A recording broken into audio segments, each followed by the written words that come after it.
کسی بڑے عالم کا تعزیتی جلسہ اتنی بڑی تعداد میں پوری دنیا میں نہیں ہوا ہے۔ یہ منفرد ہیں تعزیتی جلسے کے کثیر تعداد کو پوری دنیا میں کرانے والے حضرت مولانا غلام محمد مستانوی صاحب رحمۃ اللہ علیہ۔ اس بات کی یہ دلیل ہے کہ جب اتنے لوگ ان کے لیے مغفرت کی دعا کر رہے ہیں اور لاکھوں بچے جو وہاں سے پڑھے ہیں اور پڑھ رہے ہیں وہ سب دل سے حضرت کے لیے دعا کر رہے ہیں، تو انشاءاللہ اللہ کی ذات سے امید ہے کہ اللہ تعالی حضرت کو آنکھ بند ہوتے ہی جنت الفردوس میں جگہ دے دیا ہوگا۔ اللہ کی ذات سے اس بات کو امید ہے کہ اللہ تعالی ہمارے حضرت کو آنکھ بند ہوتے ہی جنت الفردوس میں پہنچا دیا ہوگا انشاءاللہ۔ حضرت تو جنت میں چلے گئے، ہم لوگ کو اپنی فکر اب کرنی ہے کہ ہمارا کیا ہوگا۔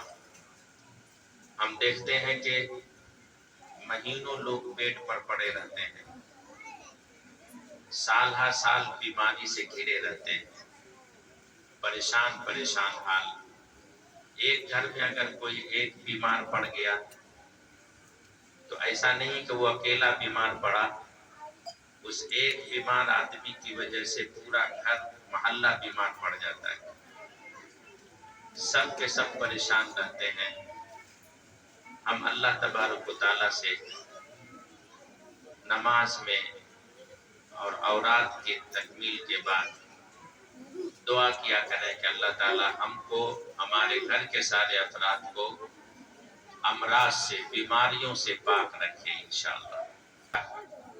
ہو سکتا ہے کہ بہت سارے لوگ آج کل پڑھا رہے ہیں لاک ڈاؤن کے بعد، جامعہ اصلاح البنات کے بعد جب سے وہ قائم ہوا الحمدللہ بچیوں کے پڑھنے پڑھانے کا ایک ماحول بن گیا پورے علاقے میں۔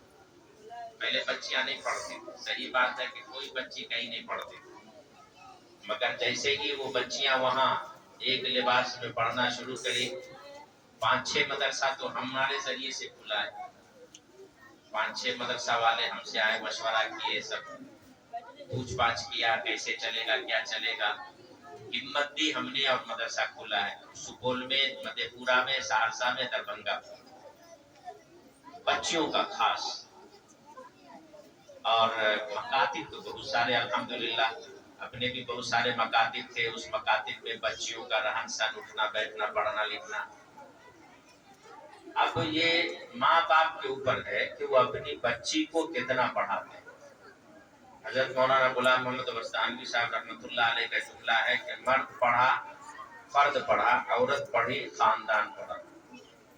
یہ لڑکا پڑھے گا تو یہ اکیلا پڑھے گا، مگر کوئی بچی پڑھتی ہے، بیٹی پڑھتی ہے تو اس کے بعد انشاءاللہ قیامت تک اس کی نسل پڑھتی۔ اس لیے ہم سب کو چاہیے کہ ہم بچیوں کو زیادہ سے زیادہ پڑھانے کی طرف توجہ دیں۔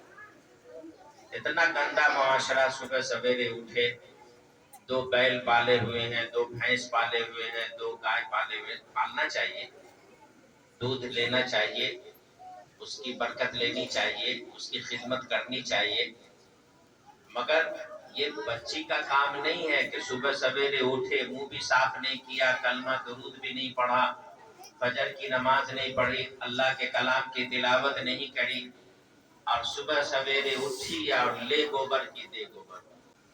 ایک دفعہ آدمی اگر اپنی زبان سے گالی نکال دیتا ہے یا کوئی عورت نکالتی ہے تو 24 گھنٹے تک اللہ کی رحمت اس عورت کے اوپر اور اس گھر کے اوپر نازل نہیں ہوتی۔ سمجھے کہ نہیں سمجھے؟ ہمارے فاقہ اور ہماری غربت کی سب سے بڑی وجہ یہ ہے کہ ہماری عورتوں کی زبان گھر میں بہت زیادہ تیز چل رہی ہے، سمجھے؟ اور وہ بھی زبان گندی زبان۔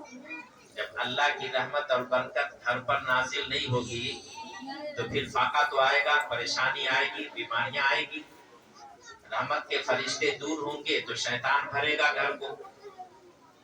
تو یہ جو تعلیم ابھی ہر محلے، ہر گاؤں میں اور اس جگہ پہ آپ لوگ حاصل کر رہے ہیں، اس کا بڑا فائدہ یہ ہے کہ آپ انشاءاللہ اپنی زبان سے گالی کبھی نہیں نکالیں گے.